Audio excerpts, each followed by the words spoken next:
আসসালামু আলাইকুম বন্ধুরা, আমি কল্পনা ডেইলিতে তোমাকে স্বাগতম। আজকে আমি খুবই মজাদার খেজুরের গুড় দিয়ে তেল পিঠে বানিয়ে দেখাবো তোমাকে। তোমরা যদি আমার চ্যানেলে নতুন হয়ে থাকো তাহলে না সাবস্ক্রাইব করো।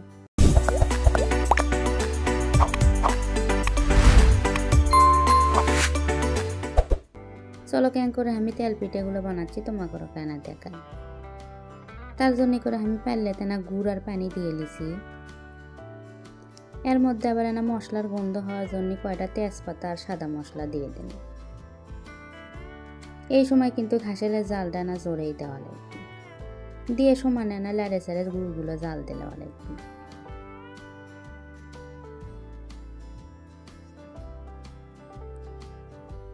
দেখো গুড়গুলো বলক উঠে গেছে, ইনকে কিন্তু এক বলক উঠলেই কিন্তু নামান যাবি না।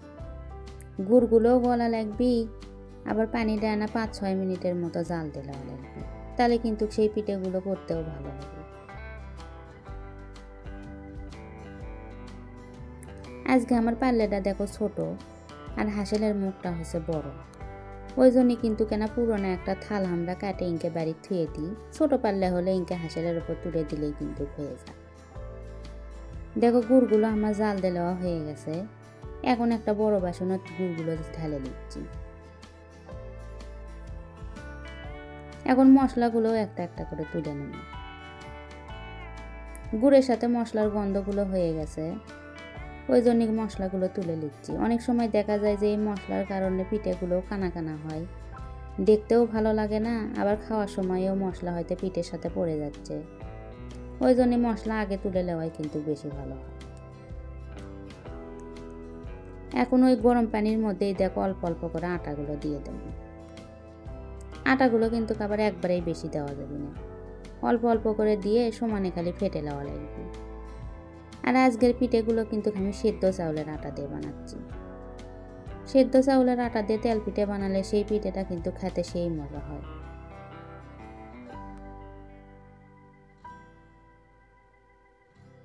দেখো অল্প অল্প করে আটাগুলো দিয়ে কিন্তু গুলে নেওয়া লাগবে।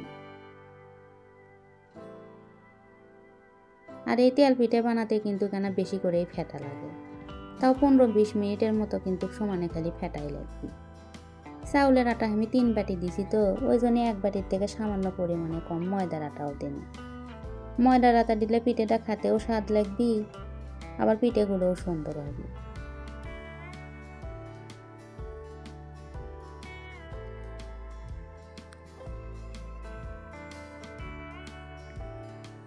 দেখো 15-20 মিনিট ধরে নাড়াচাড়া করার পরে দেখো কত ঘনত্বটা কত সুন্দর হচ্ছে।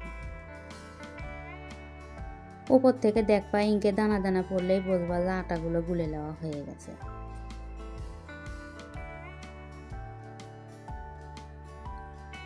এইদিকে হাঁসেলতে আমি একটা ছোট কড়াই দিয়ে তার মধ্যে না বেশি করে তেলগুলো দিয়ে গরম করে নিয়েছি। তেল পিঠে বানাতে কিন্তু কেন তেলের পরিমাণটা বেশিই লাগে। দেখো পিঠেগুলো দেওয়ার সাথে সাথে কত সুন্দর ফুলে উঠছে। তেলের পিঠে কিন্তু কেন লোহার কড়াইয়ে দিলেই বেশি ভালো হয়। তা আমার কাছে লোহার কড়াই নাই দেখে আমাকে ভাজার একটা পুরোনো কড়াই আছে, সেই কড়াইতে কিন্তু দেখো ভেজে নিচ্ছি।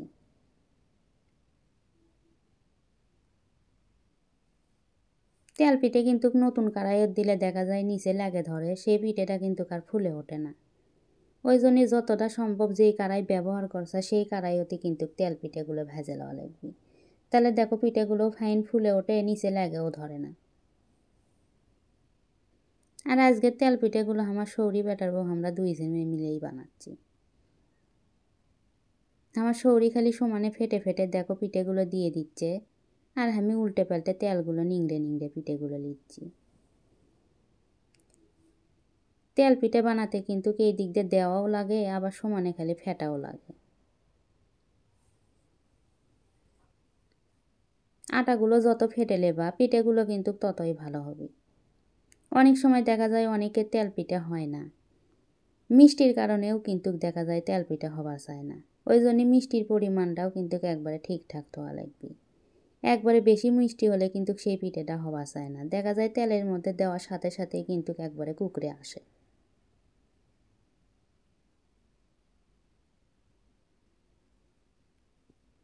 এই তেল পিঠাটা যাই কিন্তু বানান পারে তার কাছে মনে হয় কতটা সহজ, আর যাই পারে না মনে হয় কতটা ভেজাল এই তেল পিঠে বানানো।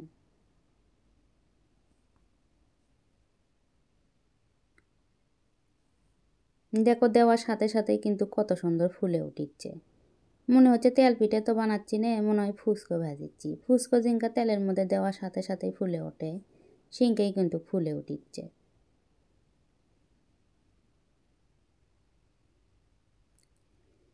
তোমরা যারা এখনও ঠান্ডার মধ্যে সিদ্ধ চাউলের আটা দিয়ে ইঙ্কে করে তেল পিঠে বানিয়ে খাওনি, একবার হলেও খাইয়ে দেখো। ছোট বড় কিন্তু সগলি এই পিঠে সেই পছন্দ করবি, এতটাই নরম হয়। আর 2 দিন থুয়ে দিলেও কিন্তু এই পিঠেটা নরমই থাকে, কোনো রকম শক্ত হয় না।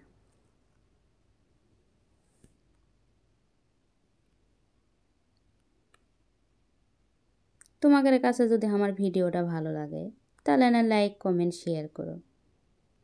আজকের রান্না এ পর্যন্তই, দেখা হবে আবার নতুন কোনো রান্ধন নিয়ে। সেই পর্যন্ত সগলিই ভালো থাকো। আল্লাহ হাফেজ।